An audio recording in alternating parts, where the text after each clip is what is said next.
So it's great to be here in St. John's, and thank you very much to the St. John's Board of Trade for having me here today. But back in Ontario, in Toronto, in the center of the universe, we often talk about Newfoundland and the hospitality that we get from people in Newfoundland when we come to Newfoundland.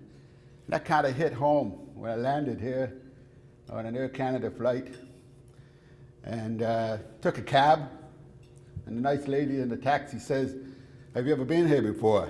I said, "No." Do you have any time?" I said, "Yeah, I do." So she took me on a tour of St. John's, and she showed me where she lived and where her boyfriend lived and where school she went to.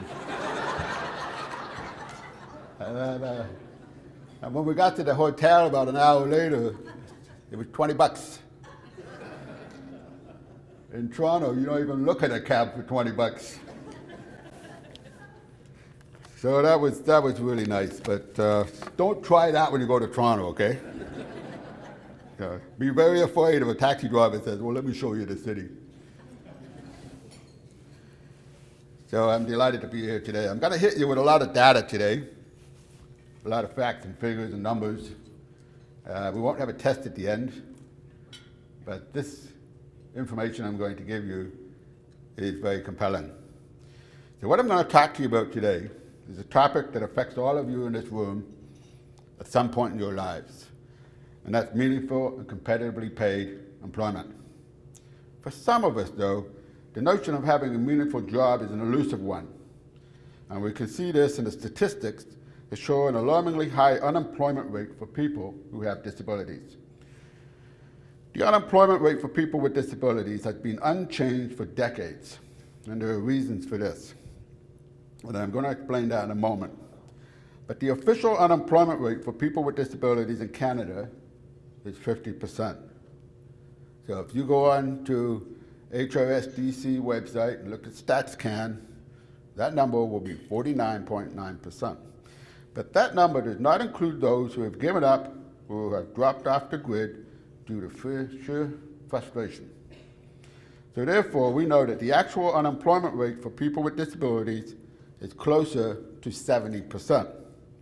That means that the participation rate for people with disabilities is about 30% versus 80% for those who do not have a disability.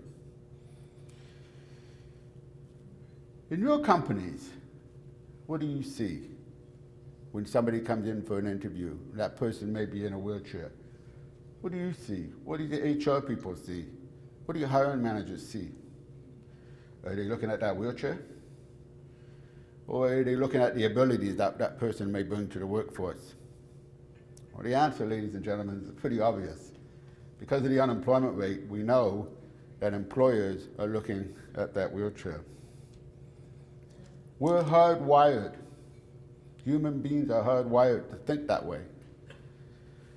There's nothing wrong with looking at that wheelchair. It is a problem if we start to make judgments based on that. And you know what? We've got Jerry Lewis, the comedian. We've got him to thank because of all of the programs that he had, which has forced us all to look at people with disabilities as objects of pity. So speaking of statistics, let's look at a couple. Let's look at the demographics. 16% of Canadians have a known disability. That's the entire population of Alberta, Saskatchewan, and Manitoba combined. 70% are unemployed. And the cost to my province is $4 billion per year in benefits.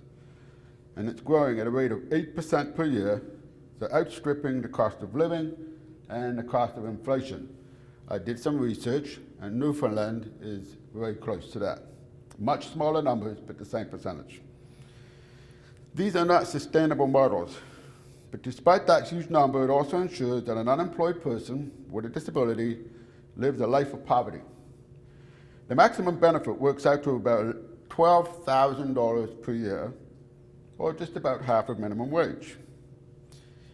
Now, during the Great Depression, the unemployment rate in Canada rose to 24%. that was considered a national tragedy. But today, the disabled live with a 70% unemployment rate.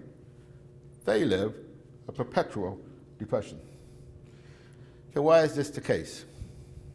The main reason is because business owners and corporations buy into a series of myths and misperceptions that by including workers with disabilities in their companies, that the individual will work slower, work less safe, require expensive accommodations, require extra supervision, have lower productivity, lack innovation, and worst of all, could become a hot potato in regards to litigation, lawsuits, or human rights tribunal. These myths are the greatest barrier that a person with a disability faces in order to get into the workforce. The reality, of course, is the exact opposite. Now, the data shows that the myths and misperceptions are just that, myths and misperceptions. The reality is that including people with disabilities in meaningful and competitively paid positions has major tangible benefits to a company's employee turnover, safety record, absenteeism, innovation, and productivity. Studies show, and my operation proves, that employees with disabilities have an absenteeism rate that is 86% better. 86%. In 2011, my 40 employees who have a disability didn't lose a single hour of lost sick time. 40 employees, not a single hour. Of course, in 2012, they blew that because one of my employees who was profoundly deaf got married, went on a honeymoon, got sunstroke, and then had to take 2 days off. So I banned honeymoons after that. Have equal, if not better, safety ratings, and in some cases, much greater safety ratings. 90 people I have employed in 18 years. In 18 years, I have never made an insurance claim for a workplace injury for any of them with a disability. Wish I could say that about the rest of them. I know exactly what they cost me. Equal, if not better, productivity. Walgreens in the States, and that's a huge story. If you haven't looked at it, go on YouTube, take a look at Walgreens and see what they've done. But by building capacity with people with disabilities, they have 20% better productivity. We have employees with different and more innovative problem-solving skills. And most compelling, especially for me, is a lower turnover rate. So let's look at turnover. A typical Tim Hortons location in Toronto, no different to here, will have an annual employee turnover rate of about 70 to 75%. My turnover rate last year was 40%, the year before was 35%. That's not because I'm a better operator. It's because I include people with disabilities in my operation. Those employees don't leave. Indeed, none of them did last year. But I also have 200 employees who do not have a disability. And those employees don't turn over at the typical rate because they want to be part of something special. They want to work for an inclusive employer. It makes them feel good. It changes the culture of your workplace. The cost of replacing one employee in a Tim Hortons is about $4,000. And this is the person that you went to this morning to get your coffee. You did. Did you go to McDonald's? If any of you did, I'll figure out who it is. $4,000 to replace that person who served you your coffee this morning. You got advertising, you got interviewing, you got orientation, you got training, you got uniform, you got lost productivity of a new employee. Therefore, if my turnover is lower than my colleague down the street is doing just as good a job as I am, I make more money. And that, ladies and gentlemen, is the whole point. By including employees who have a disability, I make more money. I have a better bottom line. I have a healthier bottom line.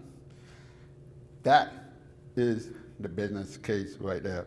And that's the message that we have to use in order to make significant changes to that chronic 70% unemployment rate. The number one barrier, folks, is attitude. Let me give you an example of attitude. In Hamilton, we have a foundry, one of the very few foundries left in this country. People who work in foundries quite often lose their hearing. And when they lose their hearing, they're given a package and they leave. But this particular foundry had a problem with turnover. People wouldn't stand. So the Canadian Hearing Society approached the foundry and said, we have clients who used to work in your business who are skilled, but they're deaf. And the CEO said under no circumstances would he hire anybody who was deaf, simply because if they were in the plant, they would get run over by tow motors. So they asked me to go speak to the CEO. So peer to peer, he gave me 5 minutes because I'm a business owner. I said to him, when you go into the plant, what do you do to protect your hearing? He says, oh, Mark, he says, I've got these really nifty ear covers. And I put them on. I said, well, what do you hear when you go into the foundry? Nothing at all. I said, well, how come you don't get run over by a tow motor? Well, we can see them coming. So after about 5 minutes of very awkward silence, they hired 5 people who are deaf. It's attitude. That's all it is. And if you look at innovation, people in the audience are looking at me and going, well, what did you mean by innovation? Well, just think about this. If you got somebody in a wheelchair who has to get up in the morning, make breakfast, take a shower, take the elevator down to the parking lot, get in the car, drive to work, they're pretty innovative already. They have different problem-solving skills. And those problem-solving skills flow over into the workforce. I can give you so many examples of that in my business. As I said earlier, the unemployment rate for people with disabilities has been the same for decades. And the reason is that the message used to encourage business owners to hire people with disabilities has been a charity-based ask. So basically, if we tell HR specialists that hiring a disabled client is the right thing to do, they're not going to do it. What's in it for the business? But if we tell them that they're going to make more money, you're going to have healthier bottom lines, safer workplaces, less turnover, of course, then they're going to sit up and take notice. And that's how you're going to fix this problem. We're going to show Canadian corporations and companies that there are numerous benefits to including people with disabilities in meaningful jobs. Now, I couldn't have done this by myself. I needed a partner. I'm not an expert on disabilities. For those in the service sector, community partners, service providers, and job coaches, you guys have to look at your message and see that it is business related. And some of you are experts at doing this. Friends like Avalon here in Newfoundland and St. John's and ILRC. I encourage local community partners to get to know their local businesses. Understand what you are all about. Understand your needs. Your community partners are a very, very important part of the community. So when a position is advertised, the community partner is looking and sees that the company down the street is advertising for a position. Now it's time to act. But why should a business owner listen to you? They see that you have a vested interest in ensuring your client gets hired, so the business owner is a little worried. This is why you need to develop business champions in your town. And business champions, some of you in this room already are business champions, you just don't know it. Business owners who have hired before, who are willing to pick up the phone on behalf of your clients and speak peer to peer with another business in town to communicate the business benefits of disability and inclusive hiring. Business owners listen to other business owners. Peer to peer, we all speak the same language. One of the programs I operate in Ontario, in Toronto, this is just a volunteer program that we operate. we sit down and we talk to CEOs, peer to peer. In 4.5 years, just by doing that, we found work for 265 people with disabilities. But to ensure you understand the owner's business, if you're in the service sector, here's what I make you do if you're coming to my operation. When I advertise that I'm hiring, I will place an ad online, but also call up all the local community partners. The job coaches have to then work a full day in my store, directly related to the position being advertised. And it's hard work. It's actually hilarious, because I'll be advertising for a baker, and a job developer comes out, and they quit by the first smoke break. It's hard work. But what it does is it forces them to go back to their agency and think, okay, the person who I had in mind for that job is probably not the right fit. But now that I know how hard that work is and what needs to be done and what the tasks are, I know who the right person is for that job. I've had tremendous success with community living, Canadian Hearing Society, Canadian National Institute for the Blind, and many, many more agencies in this way. The first person I hired with a disability was a young man named Clint. Now, if I go back to when my wife and I opened our first store in 1995, big store, 65 seats, huge dining room, and very quickly I realized I couldn't keep up with the dishes, the dishwasher, the garbage, the tables, the dining room, so I had a need. I put an ad on the window, dining room attendant needed. In walks Clint. He wants this job. Clint's 23 years old, and Clint has Down syndrome. After that point in my life, I hadn't been around people with intellectual disabilities, so I didn't know what to expect. But I decided I was going to go ahead and hire Clint. Now, I'm already working, this is my first week in business. I'm already working seven days a week. I'm working 18 hours a day. You guys all think Tim Horton franchisees just sit in the kitchen and print money. We do that in the second week. I didn't have the time to train Clint. My managers didn't have time.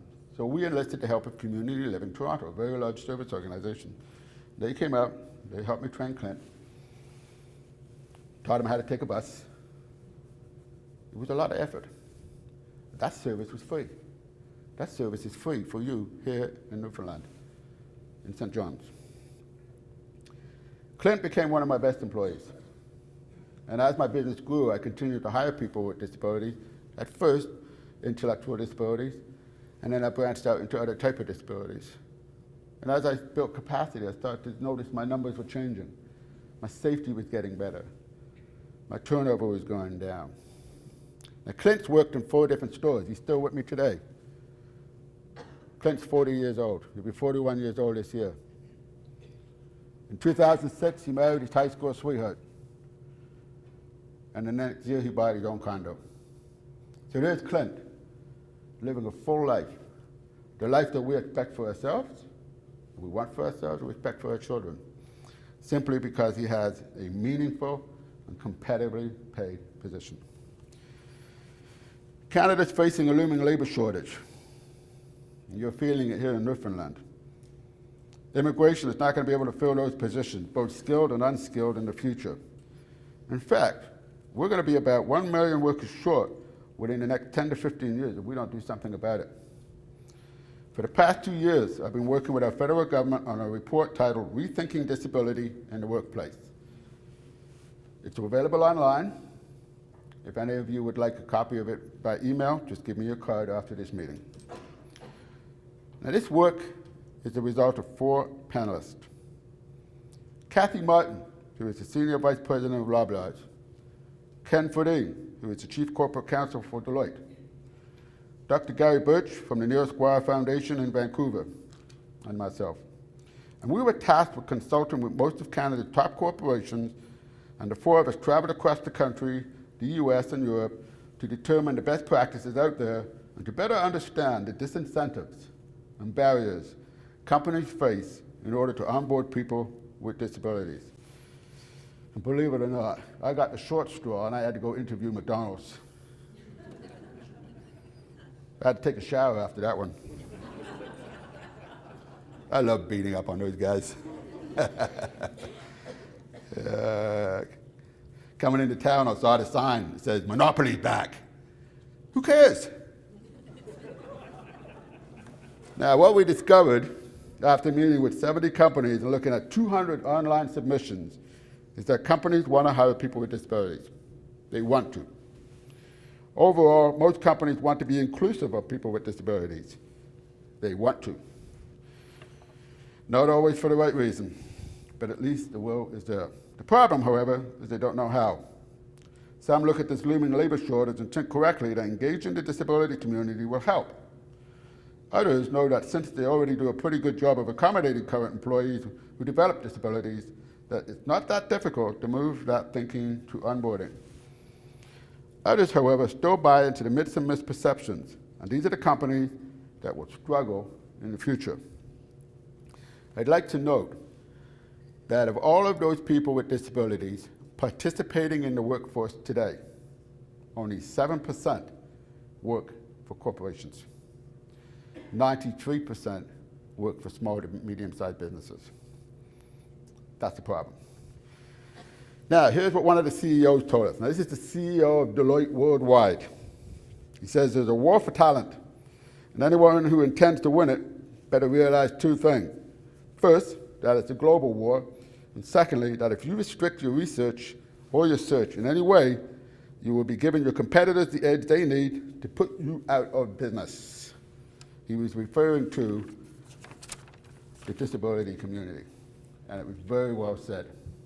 He said that at a convocation at a university in New Jersey, and he got a standing ovation for that.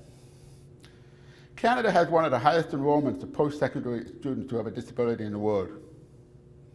In Ontario alone, 43,000 students in university and college have a disability. And those MBA graduates, economics and engineering grads, doctors, nurses, and lawyers will be unemployed based on today's statistics. We have to find a way to connect that massive skill set with those companies who are already struggling due to a lack of workers. The enrollment in Ontario is growing at 15% per year.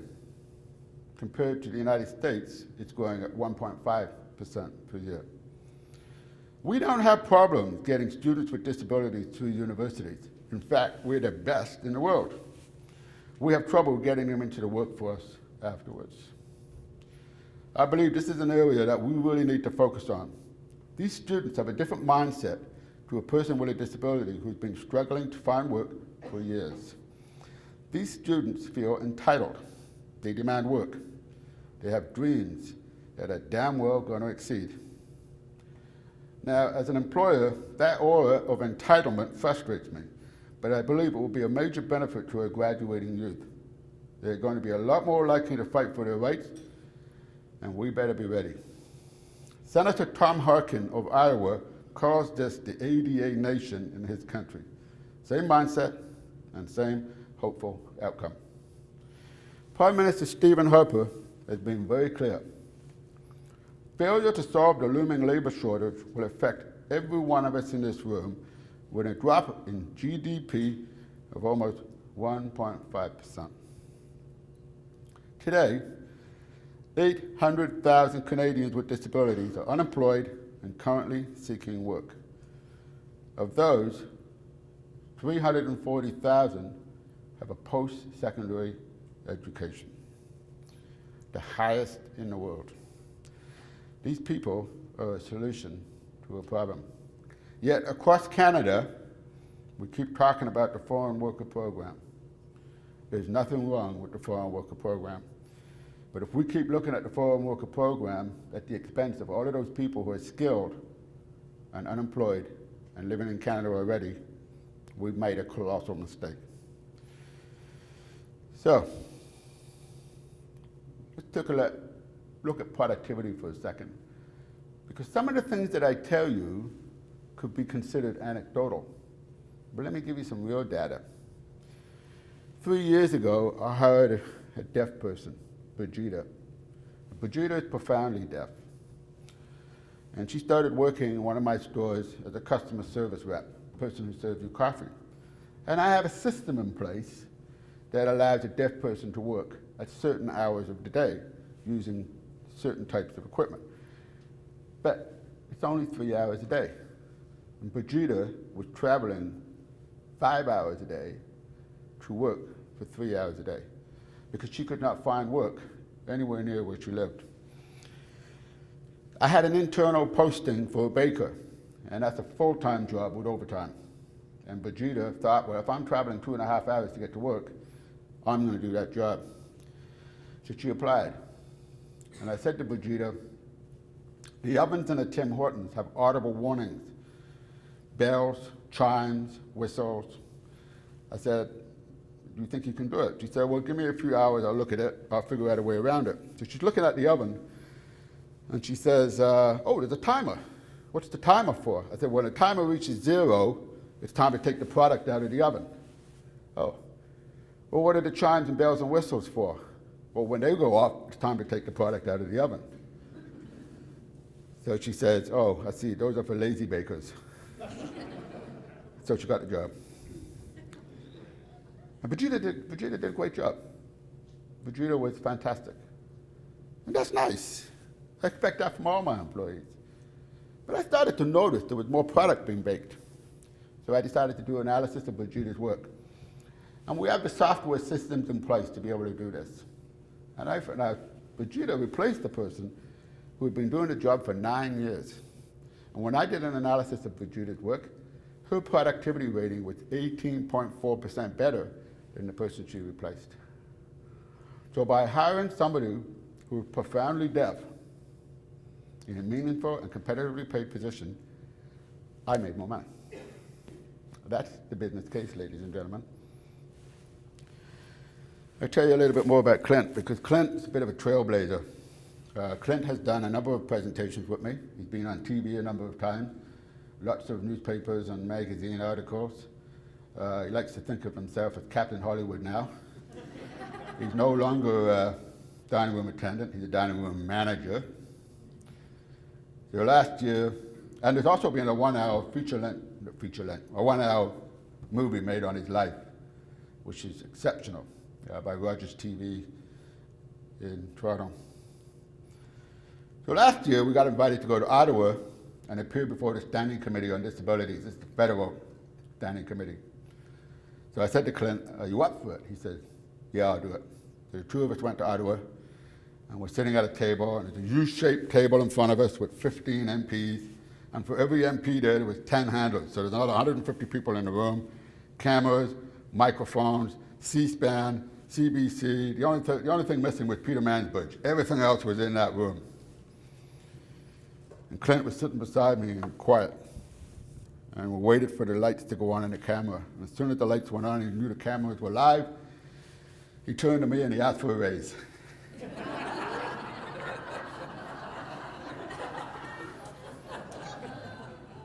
What was I supposed to say? But you know what it told me? It showed me how confident that man had become.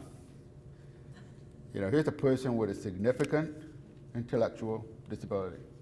And what he has achieved in life came from the fact that he had a meaningful job, he had a reason to get out of bed in the morning and go to work. And for every Clint out there, there's 10 of them sitting at home looking for that opportunity. So in closing, I want to make it quite clear that there is no downside to including people with disabilities in meaningful and competitively paid positions. In fact, it's good for business. Thank you very much for having me here.